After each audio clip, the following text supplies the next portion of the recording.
Welcome to Pitch It To Me Podcast, a show about the subjective past, present, and potential future of Flesh and Blood design, where we discuss the cards that James White is too afraid to print. Today's episode will be about control. Red pitch for today will be about control as a concept across trading card games.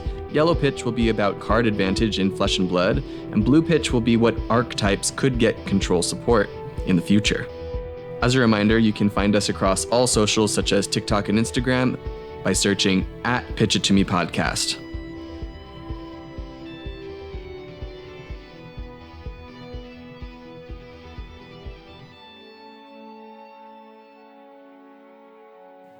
All right. Hello, everyone, and welcome to the first episode of the Pitch It To Me podcast.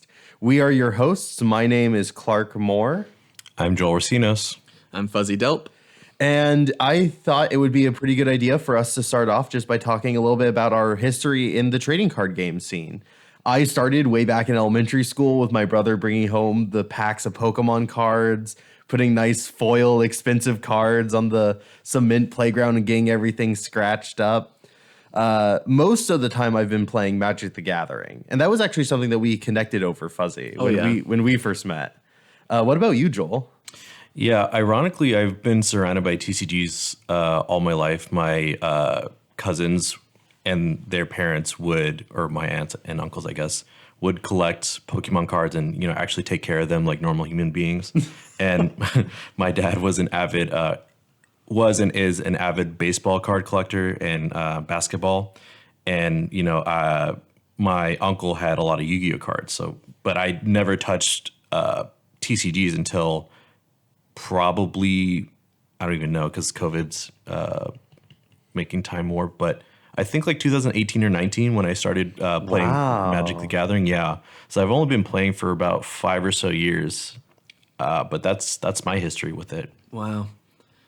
Yeah, I think I started with my Game Boy Advance. Somehow I got a hold of a Yu-Gi-Oh! Game Boy Advance game, and I taught myself the game through my Game Boy. Nice. And then at like a garage sale, my parents found like a bunch of bulk Yu-Gi-Oh cards. So I'd play with my brother. Like we had little deck mats that were like cardboard lids that we drew the zones on top of. And we would play that way. And we were homeschooled. We were homeschooled, so we were playing Yu-Gi-Oh like a lot at home. And then at summer camp, which is where Clark and I met, that's where I first started really playing Magic the Gathering. Which is a lot better than Yu-Gi-Oh. I really loved draft, especially in Magic. I would try to host drafts at my house or Clark's house like every once in a while. Oh, yeah. We had a good year or 2 years where every single month we were hosting a draft. That was so much fun. I got into Cube, like Flesh and Blood, Magic Cube. That was so fun. And I felt like such a nerd for putting together all those cards just to draft. You were, and that's okay. You had a great cube. That was a fun cube.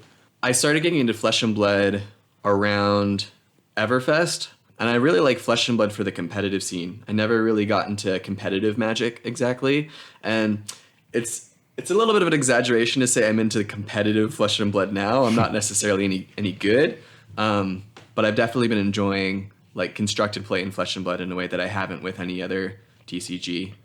So yeah, and I share that love of competitive fab as well. I like you, I love competitive fab, but I'm not by any means a big name quite yet. I'm just barely dipping my toes this upcoming Nat season, so that's really exciting, and I've really been enjoying exploring more of the competitive scene in a TCG that I just haven't had the chance to beforehand, and it's even harder now in Magic because it's all online now too. Mm-hmm. And we all met each other, or me and Fuzzy knew each other for quite some time, but we met you, Joel, at our local armory. And we really hit it off. We all really got along. And I remember, what was it? We were doing a draft. Going back to drafts, we were having a draft over at your place, Fuzzy. And afterwards, we were just chatting, and we were just talking about Flesh and Blood for like an hour or 2 hours after the draft ended. And I remember going, guys, this could be a podcast. And then you said yes. You said that you'd do a podcast with me. Yeah, and I think I was saying that not really understanding the gravity of the situation. And it's been really funny. My algorithm has been really algorithming lately. just, making fun of the fact that anytime men are around each other too long, they're like, you know what? We should start a podcast. We should start a podcast. Here we are. Yep, here we are. And Here we are. I'm really excited about it. And I guess this is a good as segue as any to get into why we're making the podcast in the first place. Mm-hmm. I think it's about time that Flesh and Blood, the community, has something that's more focused on design and rather than competitive play, because I feel like so many other channels, and they do it well too, analyzing the meta, what works really well. But I think one of the things that keep Flesh and Blood players coming back is, number one, the community. That's how we got started. But also the design of Flesh and Blood and how different it is from other TCGs as a whole. Yes. Yeah. And we love that design. We love that design so much we wanted to focus on it. We also wanted to do something that was a bit more casual, something a bit more fun to listen to, more like friends getting together in somebody's house to talk, because that is literally what we are doing. Mm-hmm. We're just coming together to chat about Flesh and Blood and the stuff that we love about it. The way we see it, and maybe we see it differently than each other, and that's where that conversation comes from, right? Yeah. The way that we see the game, you might be at home screaming, "No!" That's not it at all. And that's okay too. Yeah, tweet at us. Leave a comment. Let's go ahead and move into it. Generally, what you can expect from this podcast, we're going to start with a basic introduction every single time. Music's going to roll. And then we're going to have this turn zero where we just kind of talk about what's going on. This is a bit longer because it's our first episode. We want you guys to get to know us. And then we're going to move into our 3 topics, which we are going to signpost with red pitch, yellow pitch, and blue pitch for the 3 topics. And finally, we're going to end with an arsenal where we shout out any specific cards that have been on our minds or has jumped out to us in play recently. So let's go ahead and jump into our red pitch. Awesome. So I wanted to start us off. We're going to be talking about control generally today. And I think it's important that we set up some definitions in order to set us up for success in this discussion. It's hard for us to talk about control without knowing exactly what that is. Before I define control, I'd like to define aggro. Aggro is code for a deck whose primary game plan is probably to push as much damage as possible, as fast as possible, right? When you're playing aggro, you want the game to end quickly. You want to deal more damage, large amounts of damage, very quickly before your opponent can set up their defenses, right? Cards in aggro are valued for their short-term efficiency. They're good immediately. They don't have payoff down the road necessarily. And these are just general trends that you'll see in aggro across different trading card games. I like to bring up the example of Patches the Pirate from Hearthstone. This was a menace back in the day.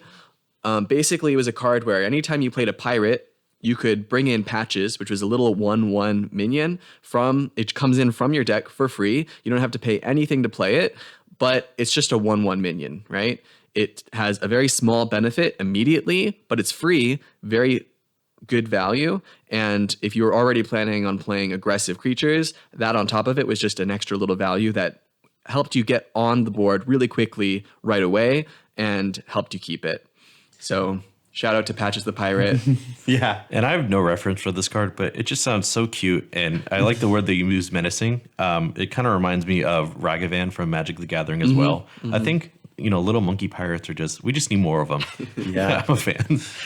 Anything that's like low to the ground is very aggro, right? Mm-hmm. Anything that's very, very cheap but can provide that value, especially in the damage portion, right? Mm. My hallmark for aggro decks is red deck wins in Magic the Gathering or burn. It's just 1 mana for 3 damage, and that's it. Eventually, if I'm out of cards in my hand and you still have life left, game's over. Good game, shake hands, shuffle up, let's run it again. If I have not won by turn 3, I'm not winning this game. That's aggro. Very much so. I want to shout out aggro for 2 other reasons that are a little bit separate from the game itself. First of all, aggro is a little bit friendly for newer players. Newer players can focus on their deck. They don't have to worry about answering opponents' threats. They don't have to know what the threats are. They just try to get as much value out of their own deck as possible. Aggro is generally more beginner friendly.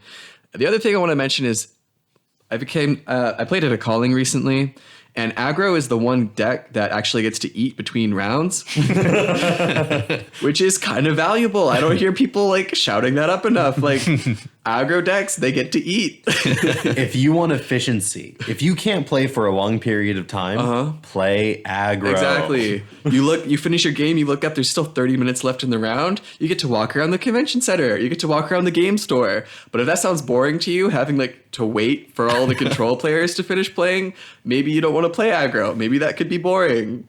Something to think about. Let's define control next. Yeah.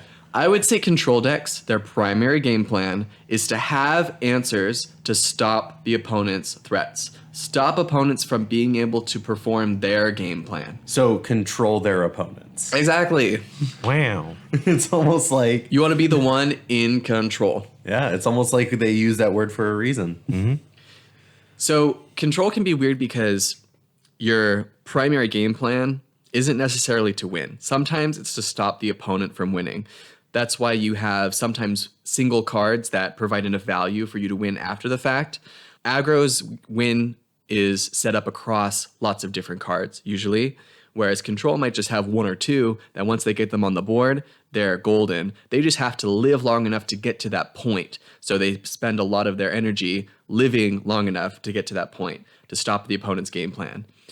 Halfway between that, you could say, is mid-range. This one has a shakier definition. You might feel differently than I do, guys. But I would say mid-range looks to play efficiently on a card-to-card basis. They want to provide some threats, something that their opponent has to respond to, as well as having some room for defense. I think a good example of a mid-range deck would be Jund from Magic the Gathering.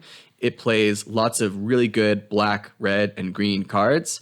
Almost doesn't worry about the synergy between those cards. They just figure if I drop an amazing 2-drop followed by an amazing 3-mana card and an amazing 4-mana card, I'm doing something right. And those might be good removal spells. They might be disruption. They just might be awesome creatures. If I play good cards and my cards are better than the opponent, I play the most broken cards in the game, even if they have nothing to do with each other, that I'll be in a good spot. Yeah, and I think this is my personal favorite archetype because the versatility in being offensive and knowing when to be defensive is not only a testament to your growth as a player, understanding the decks of the meta, which is very important and not so much, like you said, important in aggro, more so in control. So mid-range is a good stepping stone from, newer players to when you get more experienced. And I also think that mid-range is a really good testament to how healthy a meta is or how open it is, I guess, to see if a mid-range deck can survive. Because if the meta is just super aggressive and you just cannot live past turn 2 or 3, then, maybe something needs to change with the aggro deck. Vice versa, if control is just absolutely like siphoning the life force out of the mid-range player, just can't keep anything on board. And of course, as a case-to-case basis, maybe you just suck or that deck sucks. But I really like mid-range as a concept, and I think it's a good signpost for what a meta is like. Awesome. Yeah. What a lot of TCGs will talk about is a curve. We don't really have that quite so much in Flesh and Blood, but a lot of other decks, they have this idea of a curve, this idea of over time playing out things that are cheaper to more expensive. And you had mentioned really hitting that curve is important for mid-range. That's what I really feel is the most important thing. The best mid-range decks are the decks that get the most value at each point of the curve. They have early game plays. Like Jund still runs Ragavan, right? We were just saying that is inherently oppressive in these aggro decks, but mid-range also plays it. So we have these incredibly high-value low-level cards. We have high-value mid-level cards, and then we have high-value late-game cards. They can play high-value at all stages of the game, while control is leaning towards that later game, and aggro is leaning towards that early game. Variety is the spice of life. Yeah, and flexibility, too. We had mentioned flexibility being very important in mid-range as well. Yep. They get to decide whether they're going to be the aggressor or the responder, depending on the situation, depending on who they're playing against. One other big archetype would be combo. Combo is seeking to build a deck around specific cards, a few cards that have explosive potential together, but might normally be underrate on their own. Cards that aren't very powerful until you can collect their buddies. When you get them together, you're going to have a really good chance of winning the game. I think a classic example of this one would be Exodia, the Forbidden One from Yu-Gi-Oh! That was a card that literally, if you had Exodia, the Forbidden One, and the left arm and right arm and left leg and right leg all in your hand, you win the game. That was the effect of the card. So the deck sought to just draw cards and until you can get them all together, then you win. I think Exodia is used as a nickname for other cards a lot of the time. Like you'll hear, even in other trading card games, that, oh, if you can get those together, it's Exodia, you win. Like in Magic, you have Splinter Twin.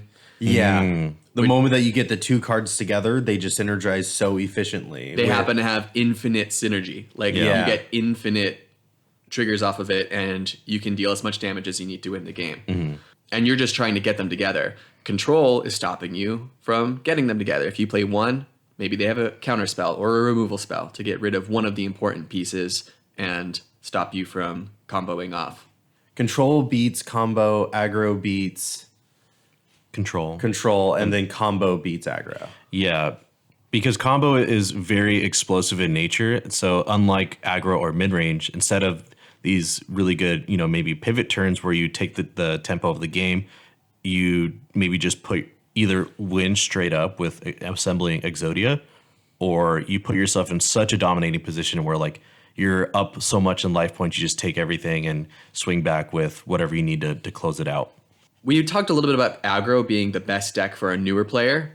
For that reason, an experienced player may find that they really enjoy control because it allows them to decide what their opponent is able to do and what they're not able to do. Also, control is about answering threats, and that takes a good knowledge of the metagame. If I go to a big tournament, I want to know what kind of threats to expect. I have to know what kind of threats to expect. I have to have a good understanding of the game and what's strong in the game right now in order to understand how to shut it down. I think that applies to Flesh and Blood, but perhaps even more specifically to other trading card games. Needing to know the meta in order to succeed as a control player, which has a little bit of a demand. And you're not going to eat. You're going to go to time every round. Yep, just 50-minute slog, 10 minutes extra for turn 0, and then the turn after that, and then straight to the next one. So pack your fruit snacks if you're playing control. Yeah. So in Flesh and Blood, I've heard it defined as aggro seeking to not block. Flesh and Blood is unique because you have cards that can be played in a lot of different ways. I can play my card, it might be an attack, so I attack with my card, or I can pitch my card for resources, or I can block with my card. Those are three very different modes that every card, for the most part, can do. There are definitely exceptions, and there are cards that are really only good when you attack with them, or cards that are only good when you block with them, but generally, all the cards in your deck have three different things you could be doing with them. I would say generally aggro is the deck that is going to be blocking the least and is going to have all 4 cards in their hand, maybe 5 if you arsenaled. Aggro is trying to get a lot of value out of these big 4 or 5 card hands. Control might be blocking with 3 of their cards and doing something with their 1 last card, or some combination thereof. Control is going to be playing with 1 or 2 card hands instead of 4 or 5. Perhaps if that. Control will probably be the most comfortable playing a 0 card hand and just blocking to be able to come back later. Mid-range might be your 2 or 3 card hands with this definition. And again, I think this is really loose. This is something I wanted to bring up, even if I don't necessarily believe in this hard and fast definition myself. But mid-range might be that deck that blocks with 2 cards and then pitches 1 card to swing with a big attack, right? Comes in for about 7 damage each turn, blocking with 2 cards. That'd be about mid-range. It's definitely weird in Flesh and Blood because one of the hallmarks that Legends Story Studios talks about is every card matters. Presumably, every single deck in Flesh and Blood is a mid-range deck. Every single deck can spend their entire turn blocking out and feel generally okay, right? Not necessarily every single deck. Me and Joel both play Levia, where we know if we block with our entire hand, we just lose the game. Oh, yeah. But generally, every single deck can have this variance in hand size. And so all decks in Flesh and Blood kind of exist in our loose definition for mid-range. but there are definitely trends in how they want to play or what their ideal version of play looks like. Yeah. Right. And that's what makes Flesh and Blood so nuanced and fun to play, because every single game, doesn't matter how experienced you are, you're learning something new or figuring out a specific interaction where you're like, oh, wow, that kind of changes my entire turn, doesn't it? And that's why I like it too, because, you know, as a brute player, I think that's encompasses a mid-range player very well, because I can block 3 cards, swing with my my club, and then arsenal my last card, or not arsenal at all and just make really good trades like that. Or I can take more damage for a really good pivot turn and play a really powerful effect to just kind of make you deal with it, or I can get punished and, you know, lose in the long run because I tried to outrace an aggro deck or whatever the case may be. If you're a control player coming from a different game, one thing you might be surprised to see in Flesh and Blood is that there, first of all, aren't any counter spells, at least not in the game yet. Maybe like you're listening from the future and they've printed a bunch of counter spells. There's only like 1 or 2 in the game right now, and they're not played. I even looked them up. It's Aetherize and Rewind. Both are mythics. They're both wizard instants. Aetherize negates a target instant card with cost 1 or less, and negate is a keyword that essentially means counter spell. The card does not resolve. Put it into the owner's graveyard. Rewind is interesting. It negates target non-attack action card, but then returns it to the owner's hand and gives them back their action point. If quintessential control is counterspells to you, you're not going to find it in Flesh and Blood, at least not right now, not yet. They exist, they're not played very much at a competitive level. You can certainly run them, I'm sure, but it's not a hallmark of Flesh and Blood control. Also, Island Go. yeah, you're going to be playing cards on your turn a lot. You can't just play on your opponent's turn. There's not a lot of instants in Flesh and Blood. Defense is usually blocking. There's not removal spells in Flesh and Blood in the same way that there is in maybe Magic or Hearthstone or even Yu-Gi-Oh! Or Legends of Runeterra. Board state isn't something that Flesh and Blood has, unlike many other trading card games. Right. And with that lack of board state, control is going to mean something different. Generally, it means you're blocking more instead of using removal spells. And that's a very simplified way of thinking about it. I don't mean to simplify control down to just blocking, but I'm just saying Flesh and Blood is a different game, and that's something you're going to see. Yeah, and I think it's something that we're going to get into now as we move into the yellow pitch with me and my topic. So I am going to be talking about card advantage in Flesh and Blood. For me, control is really about that card advantage, just having more card advantage than your opponent and burying them in your card advantage over the course of the entire game. So a lot of the first place where we really see this is in those turns where we are blocking a lot, right? As you were saying, Fuzzy, this is a lot of just what control is looking to do in Flesh and Blood. Block the enemy's attacks. Don't let them get their relevant on hits. Don't take damage. It's the idea. So in the short term, in terms of like any given turn, this is going to be having really good blocking rates, having a high amount of 3 blocks. So this lends Guardian to being good for control. This lends to Warrior being good for control because they have good 3 blocks. It also is important to have a good ability to run defense reactions or other instants that stop damage. So right now, just about every single competitive deck runs a full playset of at least one of the premier defense reactions. 0 cost, blocks 4, gives an effect. Sink Below or Fate Foreseen, sometimes both. For Guardian, it's nice because they have extra defense reactions that have good rates. And these are all above rates, right? This is 1 card blocking 4 damage rather than our average expected, which is 1 card blocking 3 damage. And so it's very important to have this good short-term blocking value that you can provide. It also helps to have a good equipment suite with a lot of block on it. Again, once again, coming to Guardian, Guardian really is the hallmark control hero in terms of traditionally what I think about when I think of control in Flesh and Blood. I would agree with that. And Guardian has a lot of block value in its equipment suite.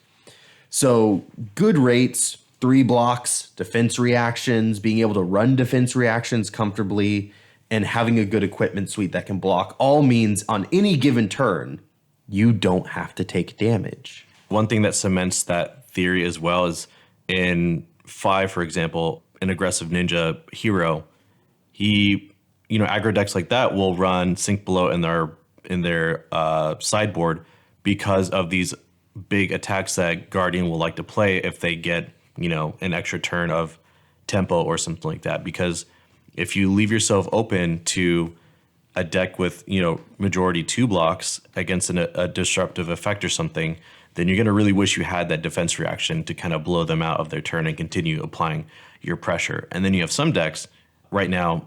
Lexi Livewire is one of the top decks in the format, which has no defense reactions. It's pure aggression. Ranger is good as an aggressive deck because they have on hits that are really oppressive. Mm-hmm. So it almost makes it like they don't need defense reactions per se, because the control player or whatever poor soul is blocking has to dedicate all their resources to blocking because of these crazy on hits that would basically make their 1-card hands almost useless. Yeah. I mean, if you're playing Lexi, you are expecting to have 4-card hands every single turn, 5-card hands every single turn. If one of those cards is a defense reaction, you are not very happy, because that means that you are not dealing damage to the opponent. Mm-hmm. But if you're a control deck, you want to see 1, maybe even 2 defense reactions in your hand. Because they have a lot of value. Yeah. That's where control gets its value. Now, that's the short term. That's turn by turn, right? With Flesh and Blood, we really need to talk about one of the most fascinating mechanics, which is pitching. And specifically talking about the long term of the game. When I first got into Flesh and Blood and when I first got interested in playing Oldhim, I never really got around to it because I could never afford the deck. But when I first heard about it, it was all about pitch stacking. Mm-hmm. And I found that fascinating, that a game can go so long that the cards that you were putting on the bottom of your deck became very relevant, and you could even tailor them to be exactly what you wanted. That is so cool to me. And it's really something that only Control can do very, very well, because they like to pitch a lot, pitch for value. This is especially important on defensive turns. And one thing I think really sets a good Control deck in Flesh and Blood apart from any other deck that's trying to defend is the ability to pitch for defensive value. Mm-hmm. So for Oldhim, we see this both in Oldhim's hero ability, but we also see it on Crown of Seeds, being able to spend 1 mana to prevent 1 damage and sink a card. Mm-hmm. And it also replaces itself. So you pitch to activate Crown of Seeds, but not only do you have Crown of Seeds, you get a card and you have other things to sink your mana into, like your defense reaction on your hero ability or Rampart of the Lion's Head, or the Ram's Head, that can defend whenever, for 1, by paying 1 resource whenever you add it to the combat chain. Yeah. And now when you think about this, you may be thinking, well, how does this give us card advantage? Because that card goes back in your deck. By pitching for value, your opponent has played a card that is going to graveyard, while you have pitched a card that is going back into your deck. And if you are able to keep the parity, then you are able to survive through that turn, and you are going to end up with more cards in your deck. Mm-hmm. Eventually, the aggro player isn't going to have any cards, and he's just going to sit there while you bash him with your 20 cards left in your deck. Exactly. If I'm playing aggro and I play like a cheap pump spell and an attack, sure, I might get in for 7 damage. Defensive player can pitch 1 card to play unmovable and block all 7 of that damage. So that sounds even, right? Well, guess what? My pump and my attack are both in my graveyard, whereas the card that you pitched in order to play your defense reaction and block all my damage goes back into your deck. And so I am out 2 cards from my deck, and you're only out 1 card in your deck. And if you can keep doing that as a control player, that's where you want to be. Yeah, it's that threat of fatigue. It's the threat of fatigue. I've seen very few games in my 1 year plus of playing Flesh and Blood. Joel, I think you've been playing for longer than me. Have you ever seen a game actually go to the point where someone has no cards in their deck? Yeah, it's not very likely, because aggro decks are getting a lot better as the game develops. For instance, Lexi will probably kill you before you get to fatigue unless they just have too many turns where they brick completely. The only other instance I can think of that would get close is like Oldhim versus Bravo or Oldhim versus Oldhim, where it's literally you're both pitching for different effects that you have on board, like Crown of Seas or Rampart. But usually somebody dies before then, because once you have no cards left in deck, you can still pitch for your weapon, but you're done blocking. That's it. So you just have to hope you have enough of a life lead to pitch for your weapon every time. And control decks do that better typically. Being able to get value for pitches on your attack is also very important. Back before it was banned, Winter's Wail was the premier version of this. You can keep one card in hand, pitch it, and then give 4 damage that also provides a relevant on hit. That is so meaningful in this game. Being able to just turn one card into forcing your opponent to block. It really helps with the tempo game. Without even losing the card. You pitched it. Yep. Yeah, it goes right back into the deck. And you see in the difference in lists when a powerful card like that is banned. Rest in peace, Winter's Wail. Because now aggro decks aren't absolutely forced to run like an extra point of armor that is really subpar compared to what your class can offer, or a random defense reaction like if you're Lexi, you really do not want to see, because you want to see a bunch of arrows, or if you're the other one, Azalea, you want to see a lot of buffs.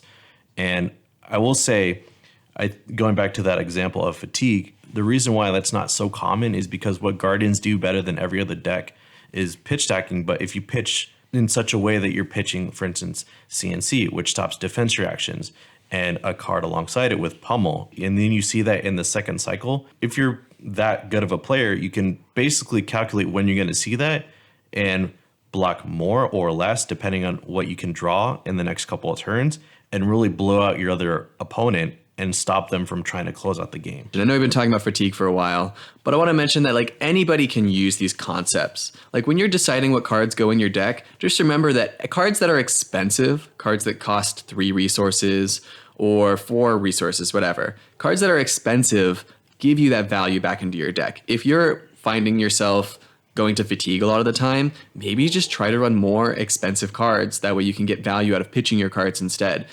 Maybe use your weapon more. Every time you use a weapon, you're pitching to use that weapon and cards go back into your deck. That's one of the weaknesses that Ranger has in general. And these concepts especially come into play when you're in Limited. Limited, you often see the archetypes like aggro and control do definitely get broken down a little bit in Limited, but these concepts are still relevant. You want to make sure that you are having cards in your deck. You don't want to be the first one to run out of cards if that comes up. So by pitching cards in general, by using your weapon, you're going to keep cards in your deck. You're going to be able to last longer, hopefully longer than your opponent. It's something relevant to everyone, not just control. Yeah. The next point that I wanted to bring up was good, efficient hands. We talked about that a little bit with being able to having a nice weapon attack, right? Oldhim with Titan's Fist or with Winter's Wail back when it was still legal. But it also expands to many other decks that try to play a little bit more defensively. For Icelander, it's arsenaling that nice blue ice card. For Dromai, it's keeping a red 0 cost that allows you to attack with all of your dragons. For Dromai especially, Dromai has turned into a terror at our armories.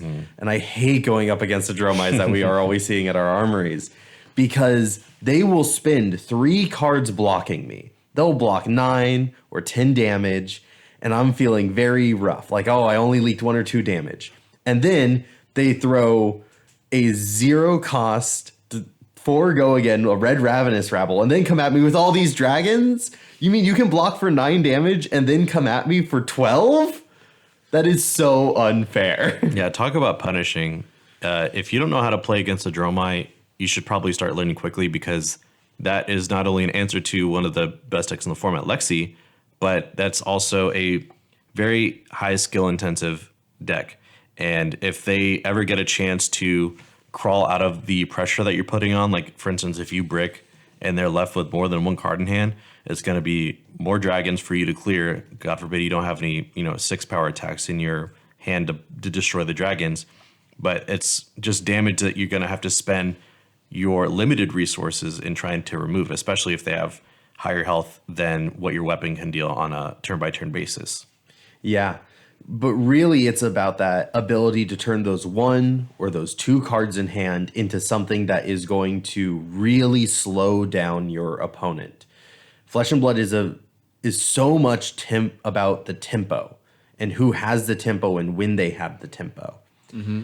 And so having these nice, efficient hands, these 1-2 card hands that present good damage or a nice on-hit effect, it's forcing the opponent to block, and it's allowing you to take resources out of their hand in that sense. Disruption is also super important on these attacks, on these efficient hands. What was our definition for control? Don't let the opponent play their game. Mm-hmm, disruption is all about that. So we see that in our ice with Icelander, Oldhim, and Lexi. But we also see that through... what are some other good instances? Azalea. You wouldn't call Azalea a control hero, but her game plan definitely revolves around landing key disruption that stops you from being able to play out your turn. Yeah. I mean, if we wanted to think of like a control-y ranger that just ran a bunch of arrows, I don't know why you would, but let's say that you did, you could definitely block with 3 cards, have an arrow in arsenal, pitch, and then attack for a 5 cost with a relevant on hit, an infecting shot, right? Yeah, and you're describing pretty much pre-Outsiders Azalea, which wasn't super strong because there were aggressive decks that were so much faster, and it's really hard to keep recurring that same arrow or finding the right arrows at the right time. And so now it's kind of flipping it on its head, where you're seeing more disruption in aggro decks, and it's really oppressive. Whereas with disruption in control, we've talked about it before. You don't have counter spells, you don't have removal. There isn't a lot of board state outside of the illusionists of the game or some other heroes. So disrupting through messing up their resource count or just making them discard cards with your on hit is super relevant, i.e., Winter's Wail or pummeling a 2-cost attack to get cards out of their hand and punishing the aggro deck that typically doesn't want to block. But that's so interesting that you bring up pummel, because really what I think the disruption is about is giving you more and more tempo. It's giving you more chances to take back the tempo. And when I think about a pummel turn for Oldhim, it's a 3-card, maybe even 4-card hand to get a good pummel turn off. Mm-hmm. And that's and that pummel turn is what's going to let you take back the tempo and take control of the game. Or keep the tempo if you already have it. Yep. Yes. And you can't really get to that point against a good aggro deck unless you have put in the work to block their damage and to disrupt their attacking turns on the few chances that you get to. Mm-hmm. True. Honorable mention for disruption is Assassin right now.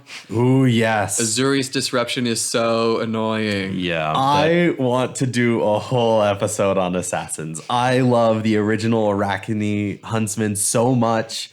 You guys have so much experience with this new Azuri that's showing up in the competitive scene. I wouldn't say I have a lot of experience. Every time I go up against an Azuri, which has only been a few times, I just kind of sit down knowing that I don't freaking know what's in their deck. I don't know what they're going to be swapping in against me. I'm just going to have to take it. Yeah, and that might even be, a new up-and-comer control deck because it's just farming Lexis right now, just being super defensive. I bet when that gets really refined, it could be really solid. Yeah, for sure. It's not a bad deck.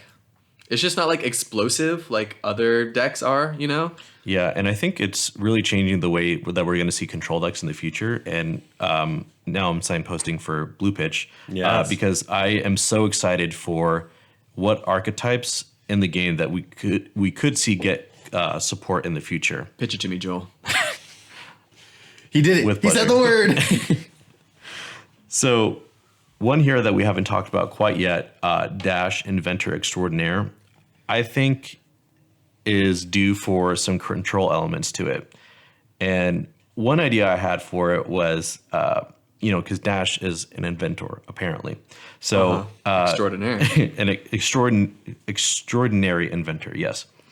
So what I was thinking of is what if you were able to, throughout the game, build other pieces of armor with scrap or metal from like boosting or something, or using the resources you have to build something else? I think that's very thematic.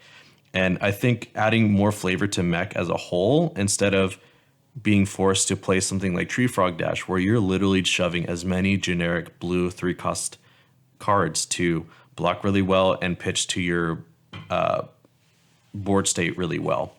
So I think that would definitely give more options as a dash player if you don't want to just boost and then play control against 2 specific decks in the format.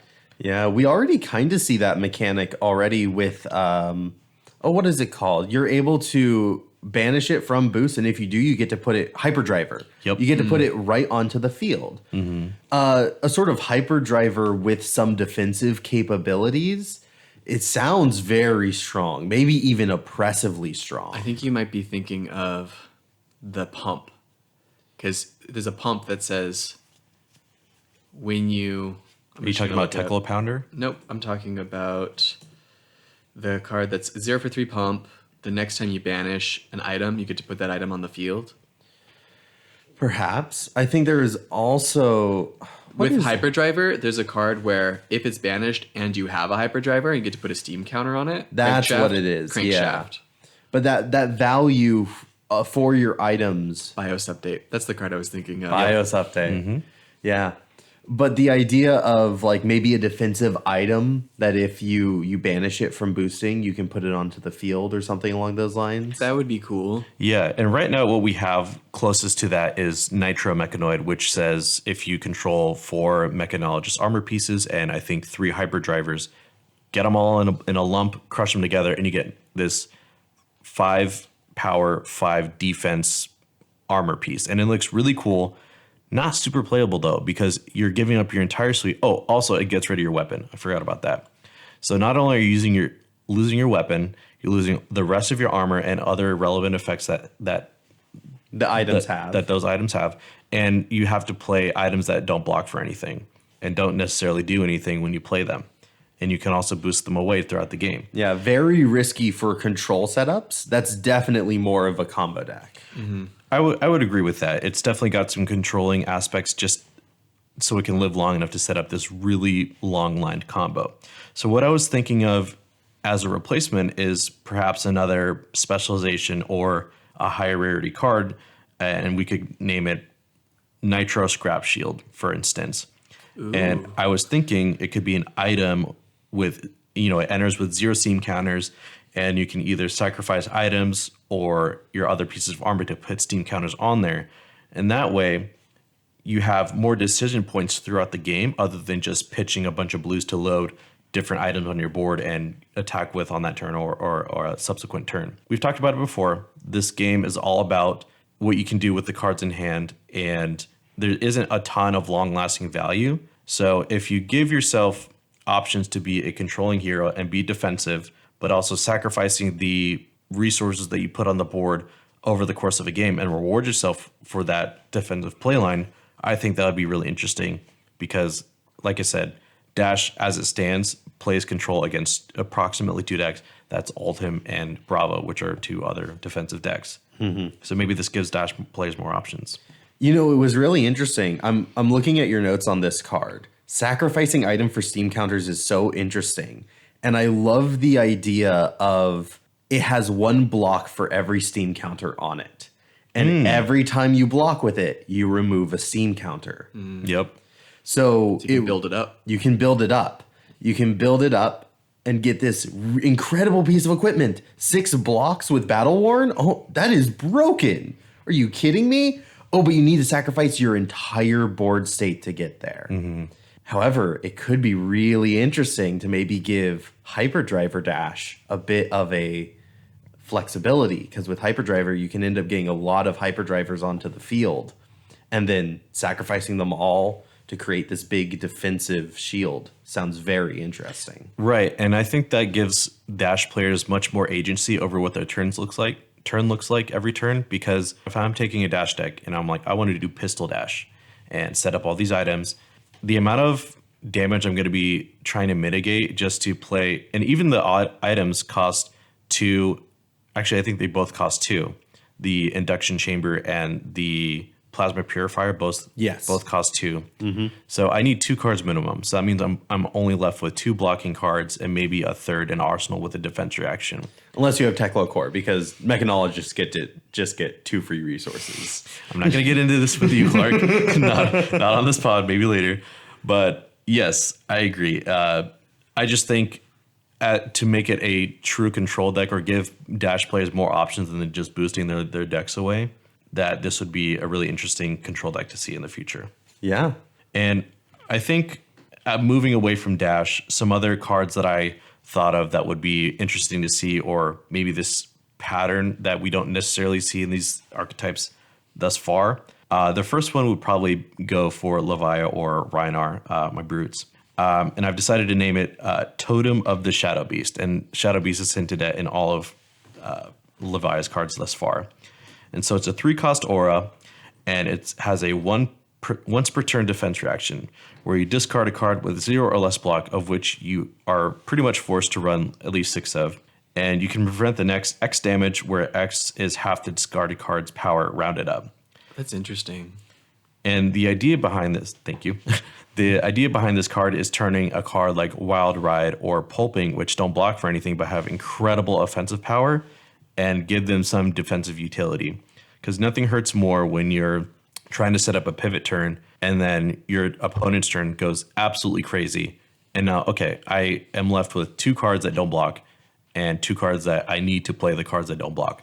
So I just block with those 2 resource cards, and I'm left with 2 cards that don't do anything. So this is a way to give more agency to players that inherently have to run really bad cards or cards that can get you killed, and give them some defensive relevancy. It's so interesting that you chose this to be an aura that sits on the field. I find that very, very interesting, because I think that there could definitely be a world where this is a defense reaction that just lets you block for the power of the card discarded. And that's an idea too. I think that kind of bleeds too closely to a card that already exists in the name of Reckless Swing, which can close out games by discarding a 6 or more to deal 2 damage to your opponent. And I think what I like most about this card as compared to having it as another defense reaction is it synergizes really well with the variability of brutes as a whole. Because I have really good rates for my cards, but they have some sort of randomness to them, like discarding a random card or drawing and discarding a random card. So with so many elements outside of my control, I thought maybe something that smooths out just a little bit, but still inherently makes you run these, in my opinion, objectively bad cards. Yeah, you still need to run these cards with no block. Mm-hmm. And if you don't have this on the field, they still have no block. And if you want to give them block, you still need to spend just about a whole turn. I mean, if you don't give this go again, that is your turn. Setting up this aura is your turn to give you a little bit more variance control in terms of defensive power throughout the rest of the game. Exactly. And assuming it blocks, it still gives you so many decision points as to whether or not you even need to play it against certain decks. Like if I'm just trying to race a deck, then I don't need to play it. Or if I know it's going to be a longer game, then maybe I can afford to take a turn off, play this out, and then hopefully take back tempo another time. Yeah, I love decision making in cards, where just looking at the design of a card makes you think about, what am I going to do with this card? What is its ideal situation? When is it good? When is it bad? What does it do for the deck? Why am I even putting this in my deck in the first place? Like, you don't want to run this unless you are running lots of cards with no block. Mm-hmm. Now, if this is just a brute card, it's great. If it's a shadow brute card, it gets extra good with Deadwood Rumbler, which is so important for Levia to be able to play so that you can have more turn 1 plays. Right. Because it doesn't require you to banish cards from your graveyard to play. Mm-hmm. But you never want to run it because it has no block value, and it's so important for Levia to have every card with block value. Mm-hmm. This would help with that so much. Joel, did you just design a Levia card? I wasn't trying to, but I think I inevitably did, because I can't go a day without inventing a new Levia card. I also really like this idea of like an aura that you play down and it gives you an extra option as a defense reaction for the rest of the game. That can be like really interesting where imagine you had multiple of these cards and they start stacking up and you just have more and more options throughout the game. That sounds really cool. Yeah. It's also really interesting that you've like found a way to not reward the player for running 0 blocks, right? Like non-blocks. Like that can there's a weakness for a reason, right? It's to help give them an advantage somewhere else, right? Right. But it doesn't eliminate that weakness, but it does work around it in a way. Right. And honestly, it does sound a little crazy because if there's ever more cards that have no block with 6 power or 8 power for that matter, you could even make it a legendary card or excuse me, a card with legendary on the text itself so that you can only run one of it. Yeah. And that would make it, still true to brute in that it's very varianced. Yeah. And you're taking chances, you're making a gamble, but also doesn't make it so extremely efficient where you're just like discarding your entire hand for 16 block instead of 12 or even less than that. Yeah. And one other card that's sort of the same as the previous card in the sense that you make a sacrifice is I decided to name it Fog of Daggers. And this would be a 0 cost defense reaction that blocks for 4. And as an additional cost, you can destroy a dagger. Like a May effect? Is destroying the dagger a May effect? That's a good question. Didn't think of that until right now. I think it should be. Just be like, whether or not it actually needs to be, I think just putting May on a card is almost always better because it gives the player more decisions to make. Yeah, and I think that's what I love most about Flesh and Blood is just there's so much more decision making on every single turn compared to other card games. So I think that goes perfectly in line with what Flesh and Blood likes to do. Additionally, there's more. It defends for 4, but it prevents on hits if you destroy that dagger because it's sort of like a last resort. Like you're just throwing your dagger at the last moment to defend like a killing blow, for instance. And the reason why I like this card for ninjas is because they're obviously nimble enough to dodge an attack or deflect just perfectly enough to defend a deadly effect at the cost of their daggers. And it really plays off the dagger support that was just printed from Outsiders. I personally love like flick knives, concealed blade, things like that play around with daggers in your armory or in your sideboard and getting to re-equip them. I just think it's an archetype that I'm already excited to see more cards of. Totally agree. Daggers as a resource, I'm all about it. And it also hints at the hidden arsenal of a ninja. So if you think about a stereotypical ninja, they're probably carrying like a grappling hook somewhere, a few daggers, some shurikens. I don't know if that's, correct to say. It's all hidden. Right. The opponents don't know about it.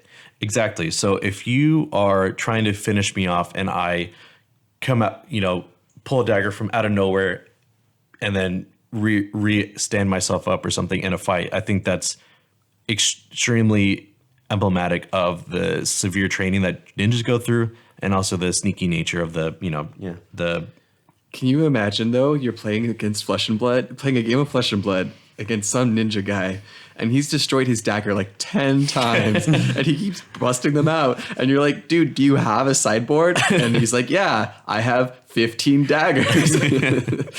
That's so much fun. Or do I? What's also great about this is if we have that May effect, then this can also just be a new 0 cost block 4 that is good for a defensive ninja build. It was before my time, but I remember hearing about really defensive Katsu decks, which ran Flick Flack at like pretty much every single color. And it was just a very, very defensive deck that just really dirtled up. And so this would help give Ninja access to that archetype again, even though we don't see it as much nowadays. Right. And I did like that archetype of Katsu as well, because it was always this formula of one dagger or a dagger for 1, and 5. And then the rest of your turn would be spent blocking. Yes. Also, because this is based on this really interesting outsider archetype of daggers as a resource, is this going to be just a ninja card? Or are we going to let this be a ninja assassin card? Oh, that's a good question. I think as a player, I would hate to play against this as a as a player, but I think Give Arachne another zero cost 4-block defense reaction. yeah, I think that would make Arachne an absolute menace to play against, and I'm almost kind of down because what I like most about TCGs is because I do like playing aggressive aggro decks, and mid-range decks call to me in that way. And I think the testament of a good aggro player is how well is your control matchup. So I'm all for it. I'm a bit of a masochist when it comes to TCGs, so why not? What do you think, Fuzzy? I think a 0 for 4 that can potentially also prevent an on hit. I don't think that's oppressive, you know? I really like the concept. I don't think like if you're defending for 4, you're probably already stopping on hits, right? That's a lot of the point of laying a defense reaction.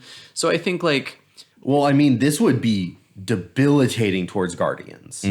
true. 'Cause Or like all of red in their- the ledger. Yeah. Already swings for 5. You hit with this defense reaction, sack a dagger, and you still get to keep all of your hand and maybe take some damage off the top, but like Yeah. because that's the implication, right? If you're preventing the on hit, you are taking damage. It has a little bit of back and forth built into the design of the card. I kind of like that. Yeah. Well, what a lot of these new aggro decks, and this is what you were saying earlier in the podcast, Joel, is that it's the fact that they're getting disruption on these good rate attacks now. That's what makes Lexi so scary with these new outsider arrows, is that all of them have these relevant on hits. But now I can throw one card in front of it and turn off that on hit. It comes at a big sacrifice, and it makes me build my entire deck around that sacrifice not becoming a big deal. Yeah. Having cards to re-equip. I'm pretty sure the re-equip cards still come with an extra cost. You need to like pay an extra mana to re-equip, right? Concealed Blade is currently a 0 for +1 to your attack, and then you equip a dagger if it hits. If it hits. Yeah, so no cost, but you do have to make sure that you line it up correctly and get that hit. Yeah. So I think that that's very, very interesting because it provides so many more points of contention. And it takes away the power that we've seen been given to these aggro decks and defensive cards. I love this card design. I love Fog of Daggers. This was great, Joel. Thanks, man. Appreciate it. James White would never. Kidding. He might if we ask nicely. I think Katsu can use some love for sure. Yeah. Oh, I want to see this on a new ninja. I want the dagger ninja. Oh, the Dagger Ninja. Maybe his hero ability is something where like you pay resources once per turn to equip a dagger or something. Yeah, And so like it's baked into the hero. That's what I want. that would be cool. I think I want to see that ninja too. Because if it's going to be a Katsu card, you'd have to have combo cards that work with the daggers, right? Katsu is all about that combo. You'd have to have like the combo card itself, either equipping the daggers or sacking them. Perhaps a Benji? A little Benji? Question mark. I mean, right now Benji's only a young hero. It would be interesting to see a Benji print where we have a new young hero design and then also an adult design. Because Can't Zephyr hear it, Needle. but my eyebrows are raised. I am interested. Because you got to Benji think. was your first hero, right, Fuzz? Katsu. Katsu was your first? But you got to think because Zephyr Needle. Oh, know, yeah. If They're breaking all the time anyway. yeah, might as well Equip just more. Yeah, exactly. Get some more. Why aren't Benji's playing Concealed Blade right now? All right, tune in next time for our Concealed Blade Benji Dagger deck. Time to move on to our Arsenal Zone, where we'd like to shout out cards that we've been thinking about lately. I'll start us off. I want to shout out Razor Reflex. That's right. I bet you thought this was a ninja card. No, anyone can play this. You can play Razor Reflex. You can play Razor Reflex. It's a generic attack reaction. You just have to pay one little resource, and you can give your next attack action card, assuming it costs 1 or less, +3. And if it hits, which it probably will, you just gave it +3, it'll get go again. Value. I love this card when I'm trying to make my jank homebrew work because I'm always sitting there. I'm like, man, I wish Flock of the Featherwalkers had go again. I wish Snatch had go again. Razor Reflex and Snatch, they go hand in hand with each other. Anyone can run Snatch and Razor Reflex is 2 generics. It's amazing. Sure, it blocks for 2, but like we're going to be attacking with our attack reactions. We're only dealing damage. That's it. Yeah, math is for blockers. Also, I guess if you play swords or daggers, you can give your sword or dagger attacks +3, but that's not what I care about. I care about my silly attacks getting +3 and go again. Yes. So, to celebrate our first episode, I have 2 copies of Razor Reflex right here. And I'm going to sign them and give them to you two. Wow, we're going to get signed cards. Now, funny story. I love signed cards by people who I care about. I have this magic card signed by my friend Aaron, and it's a green badger 1/1 with trample. And it's the dumbest card ever printed, in my opinion. But I just like it because it's signed by him. This is so special. Fuzzy, is this the first time you've ever signed a card? Yep. You're Wow. getting it here. So special. Maybe it won't be the last. And I'm going to tuck it into this sleeve. That was such a great sound. Here you go. But you and didn't know this here was you go. an ASMR effect. Wow. Thanks, Fuzz. Cherish it Appreciate forever. I shall. I will. I'm going to run this. Next time I put Razor Reflex in a deck, it's actually going to gonna be that Razor Heck Reflex. yeah, you are. I'm going to slab this up, actually. See what I get. You can even run it as a one of, because if they don't see any Razor Reflexes and at the very end you just pull one out, they're going to be like, whoa, I didn't know I had to overblock. You're going to kill them. You're going to kill them with that one of Razor Reflex. Or or you use it early on in the game, then they're going to be thinking, when's the next one? Yeah, When's the next yeah. one? Exactly. Clerk gets it. All right. Now, for something completely different, a completely different tone, I decided to celebrate our first episode by talking about a card that I think is dumb and bad and wrong. Lunging Press. Why does this card exist? I think this is a bad card. It is a blue that blocks 2. It's a 0-cost generic attack reaction that gives target attack action card +1. Not even, it doesn't give your weapon +1, only an attack action card. It's a blue 0-cost. It blocks for 2. It's a blue block 2. Ew, gross, bleh. No, this card is bad and I think it is wrong. Don't run Lunging Press. And to celebrate our first episode, I have Fuzzy's one copy of Lunging Press that was in his house, and I am going to tear it to show how much I dislike this card. Oh, that was man. satisfying. That's painful. No! Screw Lunging Press. I actually like that card. Why'd you only have one? It's a 0-cost blue. It's a tradition among Katsu stomps. It's a tradition amongst Katsu players to run a one of Lunging Press. Wow, that was depressing. I'm going to lighten it up a little bit. Please do. So my card is a card that's near and dear to my heart. It's very true to the mid-range gameplay, and it's called Blood Rush Bellow. It's a yellow, 3-block, 1-cost brute action. And it says discard a random card. Now, it says random, but it's not really, because you're not playing it unless you have a grip full of 6s. And if it's 6 or more is discarded, you draw 2 cards, and Blood Rush Bellow, it doesn't normally have go again, but then it gets go again by discarding a 6 or more. And then your brute attacks get +2. This card enables so much of Brute's potential with this weird form of a weakness in discarding a random card. But that's what I like most about Brutes, is this design where it's a weakness, but if you play it just right and hedge against the variant as much as you can turn it into this crazy turn. And some of the biggest numbers in Brute are done with Blood Rush Bellow at the beginning of their turn. And now with Berserk, but I'll talk about that later. And one card specifically that's very special to me is one that, well, it's signed by somebody famous, by the artist, but my friends got it for me when they went to Worlds, and it's just something that, it's not in a deck because I cherish it. So anyways, shout out to you, Blood Rush Bellow, and all of the nonsense you've allowed me to do. Aw. I've gotten Blood Rush Bellow turn 1 by you in tournament before. Like, I've died on turn 0. Oh, yeah, I remember that. Yeah, if you were playing Kano, I would probably feel bad about that, to be completely honest. That's fair. I was playing Kano. I deserved it. Now, I think that wraps it up for our show. Pitch It To Me podcast is hosted by me, Joel Recinos, Clark Moore, and Fuzzy Delp. Our executive producer is Talon Stradley. Our logistics coordinator is John Farkas. Our music is produced by Dillon Hulse. Our logo is designed by Han V. And our sound mixing is done by Christopher Moore.